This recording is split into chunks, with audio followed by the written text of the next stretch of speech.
Hi hello నమస్తే అందరికీ. మొన్న వీటి గురించి అడిగాను కదా, వీటిని ఇరిక్కాయలు అని అంటాము. వీటితో మేము కర్రీ ఇంకా పికిల్ కూడా చేస్తాము. ఇవాళ పికిల్ ఏ విధంగా తయారు చేయాలో చూపిస్తాను. వీటి కోసం నేను కేజీ ఇరిక్కాయలను తీసుకున్నాను. ఇరిక్కాయలను దంచి దానిలోని గింజ తీసేసి వాటర్లో వేసుకోండి. ఈ గింజలు చాలా గమ్మిగా ఉంటాయి, అందుకే ఒక 2-3 టైమ్స్ కడిగేసి ఒక క్లాత్ మీద ఆరబెట్టేసుకోండి.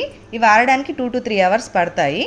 ప్యాన్ తీసుకొని 150 ml ఆయిల్ పోసుకొని దానిలో ఆవాలు కొంచెం వెల్లుల్లి ముద్ద కూడా వేసుకొని ఫ్రై అవ్వనివ్వండి. ఇది మొత్తం ఫ్రై అయిపోయాక పక్కన పెట్టి కంప్లీట్గా చల్లారనివ్వండి.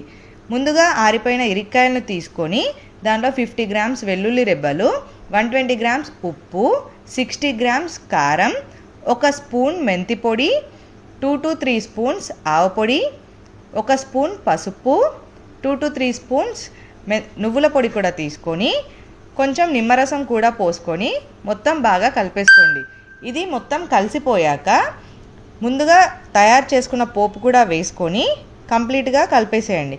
ఇది మొత్తం కలిసిపోయాక ఒక కంటైనర్లో స్టోర్ చేసుకుంటే అంతే, ఎంత టేస్టీగా ఉండే ఇరిక్కాయ పికిల్ రెడీ అయిపోతుంది. మన ఛానల్ని ఫాలో చేస్తున్నారా? ఫాలో అవ్వని వాళ్ళు ఫాలో అయిపోండి.